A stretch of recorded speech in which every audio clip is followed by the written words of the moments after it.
On paper, China should be the country least affected by the Strait of Hormuz crisis. It has the world's largest strategic petroleum reserves, approximately 1.2 billion barrels, enough to cover 115 days of seaborne crude imports. It has built overland pipelines through Central Asia. It has diversified suppliers across Russia, Africa, and South America. And yet, Beijing is panicking. Not publicly. Publicly, Chinese Foreign Ministry spokesperson Guo Jiakun called the U.S. naval blockade a dangerous escalation of unilateralism and a violation of international law. Privately, behind closed doors in Zhongnanhai, the calculation is very different. Because here is the number that keeps Chinese officials awake at night: 20%. That's how much of China's energy imports still transit the Strait of Hormuz every single day. Not 5%, not 10%. 20% of the oil that powers the world's second largest economy flows through a waterway that Iran can close with a single order. For 68 days, the strait has been effectively shut down, and China has been bleeding economically ever since. Before I break down why Beijing cannot afford to ignore this crisis, hit that subscribe button. I'm War Conflict. I post forensic analysis of every major military escalation. The battle for Hormuz isn't just about Iran and the US. It's about the future of the global economy. Subscribe now. Let me give you the numbers that explain everything. In March 2026, before the war escalated to its current intensity, Chinese teapot refineries, the independent processors that buy roughly 90% of Iran's oil shipments, were importing a record 1.8 million barrels per day from Iran. That's not a rounding error. That is the lifeblood of China's independent refining sector. Iran accounts for approximately 13% of China's total oil imports. When you combine that with a broader Middle Eastern share, countries like Saudi Arabia, Iraq, and the UAE, the region supplies nearly half of China's seaborne crude. Half. The Strait of Hormuz is not a convenience for China, it is a necessity. Here is what the public narrative misses. China has been preparing for this moment for years. In the first 2 months of 2026, before the war even began, China ramped up its oil imports by nearly 16%. Beijing has been building its strategic stockpile for over a year, even as domestic oil consumption continued to fall. Oil stockpiling has been taking place for a while now, said Cosimo Reis, an energy analyst at Trivium China. Chinese regulators were already preparing for geopolitical tensions to arise from the Trump administration. That preparation was smart, but it is not enough. Because a stockpile is a buffer, not a solution. And every day the strait remains closed, that buffer gets thinner. Let me show you the damage that is already visible. In March 2026, China's export growth slowed to just 2.5% year-on-year, a dramatic collapse from the more than 20% growth recorded in January and February. The cause? Rising inflation and weaker consumer demand worldwide, driven almost entirely by energy disruptions from the Hormuz crisis. The cost of shipping has exploded. Petrol prices in China have risen sharply. Airlines have reduced flights due to higher jet fuel costs. Manufacturers are facing increased production expenses linked to more expensive oil-derived materials such as plastics. And yet, here is the paradox that defines China's position. Despite all of this pain, Chinese imports surged by nearly 28% in March. Why? Because China is paying more for the same oil. The discount that Iranian crude once offered, the incentive that made sanctions busting worthwhile, has evaporated. Traders familiar with Iranian oil flows told Reuters that Iranian light crude is now priced at parity or even a small premium to benchmark ICE Brent.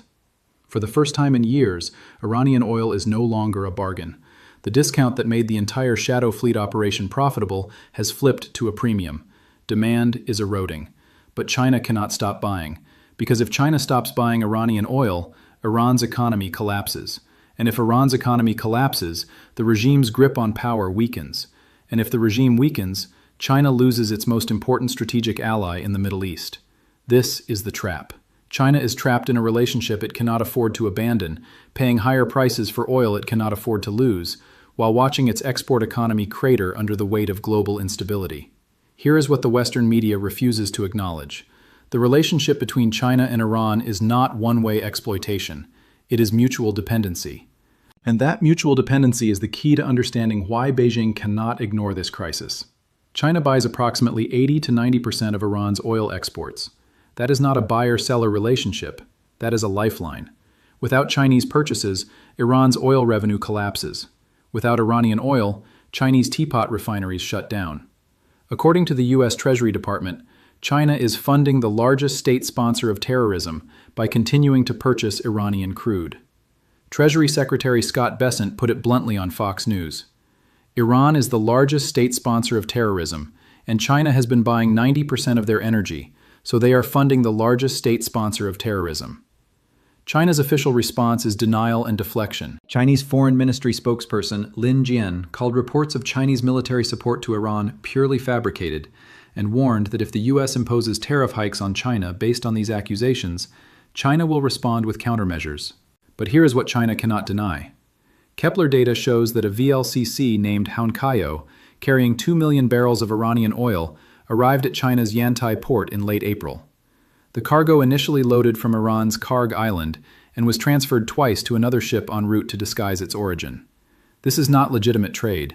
This is sanctions evasion, systematized and scaled. China has built an entire parallel economy around Iranian oil. The oil is branded as Malaysian or Indonesian. It is settled in Chinese yuan, not US dollars. It moves through a chain of difficult-to-track intermediaries. Beijing has even ordered domestic companies not to comply with U.S. sanctions targeting Chinese oil refiners linked to Iranian crude imports. This is not a passive relationship.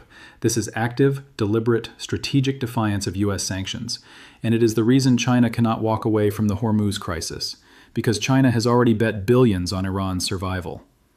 On May 13, 2026, President Donald Trump will land in Beijing for his first visit to China since 2017. He is flying into the middle of an active war. Why? Because the United States needs something from China, and China knows it. According to Al Monitor, China understands how badly Trump wants an exit from the conflict, but timing is critical. If no agreement is reached before Trump arrives in China on Thursday, Beijing would be better positioned to set the agenda, while Washington would be weaker in pressing for other concessions on trade, security, and technology. This is the diplomatic equivalent of a hostage negotiation. Trump wants China to pressure Iran to accept a peace deal. China wants relief on tariffs, technology restrictions, and the Taiwan issue. Neither side trusts the other. Both sides need something the other has. Chinese Foreign Minister Wang Yi met with Iranian Foreign Minister Abbas Araghchi in Beijing on May 6th, exactly 1 week before Trump's arrival. According to the readout, Wang stressed the urgency of restoring passage through the Strait of Hormuz and used the phrase, "as soon as possible." Araghchi agreed, saying the reopening of the strait should be handled properly and resolved as soon as possible. This was choreographed. China is positioning itself as the indispensable mediator, the only power with enough leverage over Iran, enough credibility with Gulf states, and enough diplomatic value for Trump to help open an off-ramp from war. But here is the danger China faces. If China pushes too hard on Iran to reopen the strait, Beijing risks alienating Tehran. If China does not push hard enough, Washington moves forward with tariffs and technology restrictions that could cripple China's economy.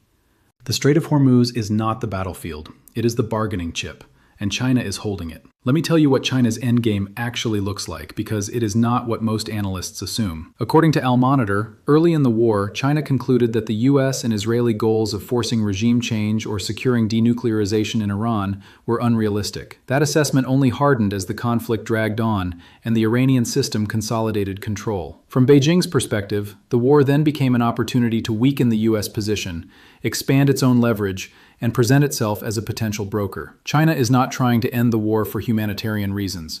China is trying to end the war on its own terms. The Saudi-Iran rapprochement that China brokered in 2023 serves as a blueprint. That deal was widely seen as proof that Beijing can talk to rival regional powers.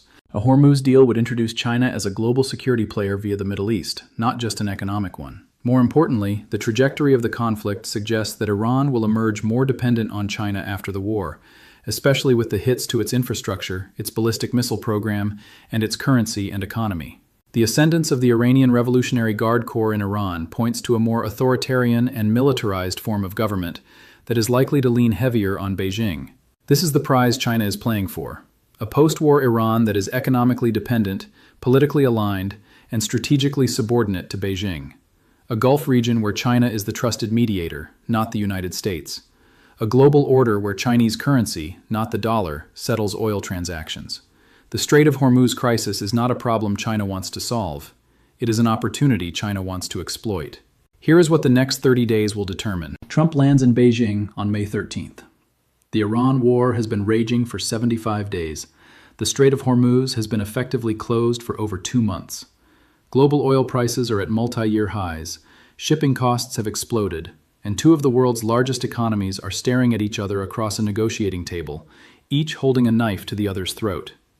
If a deal is reached, the strait reopens, oil flows again, prices stabilize, China's export economy recovers.